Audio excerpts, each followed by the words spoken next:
Saudações a todos do canal Despertar de Consciência e Escândalos Gospels. Aqui quem fala mais uma vez com vocês é emissário Cristiano. Seja bem-vindo você que é inscrito e está acompanhando este assunto das testemunhas de Jeová. E seja bem-vindo você que ainda não é inscrito. Bem, gente, eu confesso a vocês que eu tô de saco cheio de falar sobre testemunha de Jeová. Quanto mais eu falo dessa religião organizada, mais eu sinto ânsia de vômito dela. Então o que eu vou fazer? Eu vou postar mais 2 vídeos da testemunha de Jeová e encerro. Vamos falar nesse vídeo sobre um membro do corpo governante que acoberta os falsos profetas do passado. Você vai ver o que ele vai falar. E quando acabar, a gente vai começar a fazer uns videozinhos sobre mensagem subliminar. Aí eu encerro o assunto. Bem, vamos lá. O que é um falso profeta? Testemunha de Jeová, o povo evangélico, sabe muito bem que aquela passagem de Deuteronômio, capítulo 18, Enfim.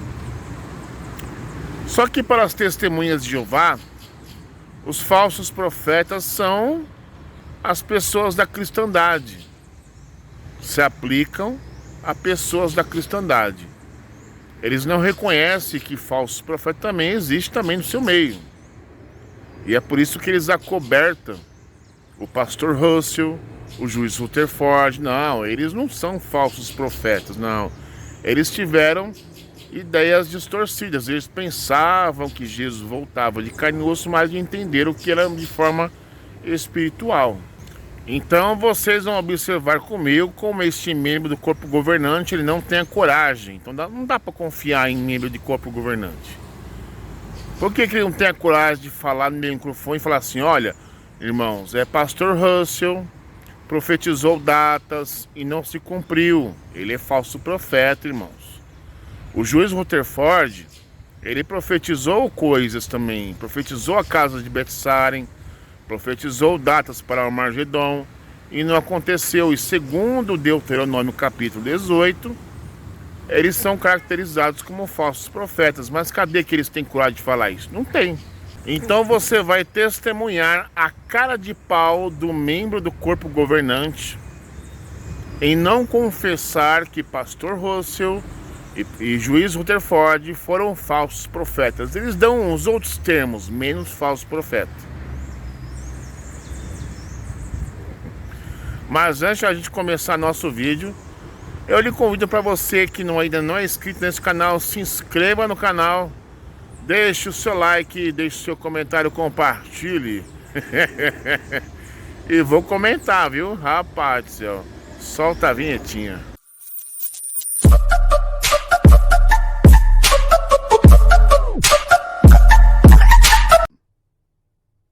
Primeiro, nossos irmãos achavam que a vinda de Cristo aconteceria em 1874 e depois mudaram para 1914. No início, eles também achavam que essa volta seria visível, mas depois entenderam que ela seria invisível. Eles também esperavam que os do pequeno rebanho fossem levados ao céu em meados de 1918. Em 1916, ano em que o irmão Russell morreu, os irmãos enfrentaram um período de grandes provas. Alguns até abandonaram a verdade. Em 1919, os fiéis se juntaram novamente. De lá para cá, 100 anos se passaram. De 1919 a 2019, 100 anos. Será que alguma profecia vai se cumprir 100 anos depois de 1919? Isso é só uma pergunta. Não temos a resposta. O ano de 1925 também teve muitas provações.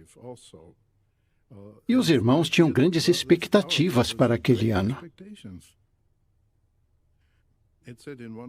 Uma de nossas publicações, o livro Milhões que Agora Vivem Jamais Morrerão, disse: podemos esperar em 1925 a volta dentre os mortos de Abraão, Isaque e Jacó e os profetas fiéis antigos ressurgindo à perfeição humana. Além de esperar que homens fiéis do passado fossem ressuscitados em 1925, alguns também achavam que os cristãos ungidos iam receber sua recompensa celestial naquele ano. O anuário de 1987 disse: o ano de 1925 começou muito promissor, com o novo lar de Betel e a nova gráfica em Berna, Suíça.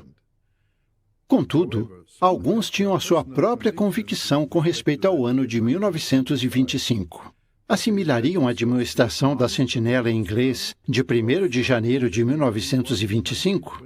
A sentinela alertava: o ano de 1925 chegou. Os cristãos têm aguardado este ano com grande expectativa.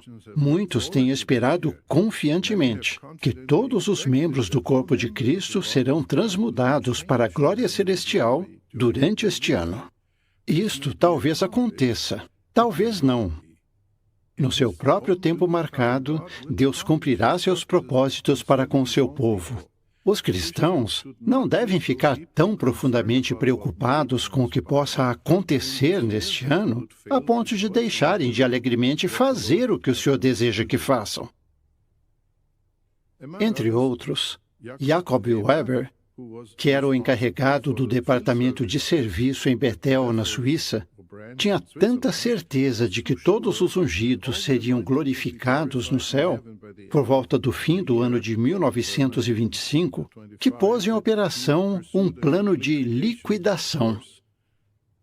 Enviou grandes quantidades de publicações às congregações, sem ter recebido pedidos nesse sentido, e as instruiu a distribuírem as publicações de graça no território antes do fim de 1925. Todos os esforços dos irmãos em Betel para raciocinar com ele foram inúteis. Por fim, ele deixou não só Betel, mas também a verdade, e causou muito pesar entre os irmãos em todo o país da Suíça, visto que arrastou muitos junto com ele. Algumas congregações foram reduzidas a menos da metade do que eram. E quais eram as expectativas para 1975, 50 anos depois? A sentinela de 15 de setembro de 1980 disse o seguinte sobre isso: nos tempos modernos, tal avidez, embora elogiável em si mesma, tem levado a tentativas de fixar datas para a desejada libertação do sofrimento e das dificuldades, que são o quinhão das pessoas em toda a Terra. Quando foi publicado o livro Vida Eterna na Liberdade dos Filhos de Deus, e seus comentários sobre quão apropriado seria se o reinado milenar de Cristo fosse paralelo ao 7º milênio da existência do homem, criou-se muita expectativa sobre o ano de 1975. Fizeram-se naquele tempo e depois declarações que enfatizavam que se tratava apenas de uma possibilidade. Infelizmente, porém, a sentinela continua: ao lado de tal informação acauteladora, publicaram-se outras declarações que davam a entender que tal cumprimento da esperança, até aquele ano, 1975, era mais uma probabilidade do que mera possibilidade. Lamenta-se, a sentinela admite, que estas últimas declarações, pelo visto, tenham ofuscado as acauteladoras e tenham contribuído para o aumento de uma expectativa já criada. A sentinela, no seu número de 15 de janeiro de 1977, comentou que não era aconselhável fixarmos a vista em determinada data, dizendo: caso alguém tenha ficado desapontado por não seguir esse raciocínio, deve agora concentrar-se em reajustar seu ponto de vista.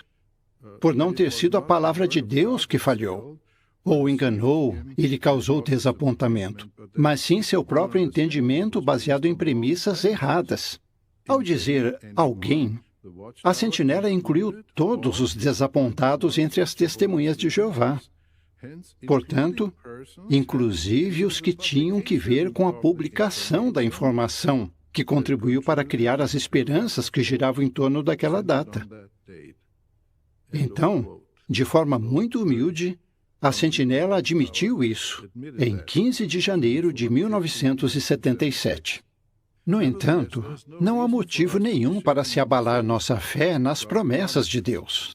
Antes, em consequência disso, todos somos induzidos a fazer um exame mais detido das Escrituras a respeito desse assunto do dia de julgamento.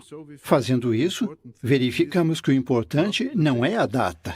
Importante é termos sempre em mente que há tal dia e que ele se está aproximando, exigindo uma prestação de contas de todos nós.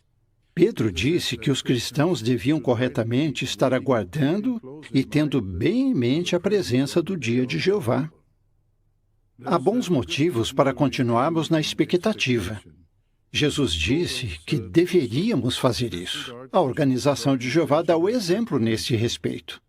É verdade que nossas publicações já criaram falsas expectativas, mas elas têm nos incentivado vez após vez a aguardar e ter bem em mente a presença do dia de Jeová e a manter a esperança no prometido novo mundo de Deus.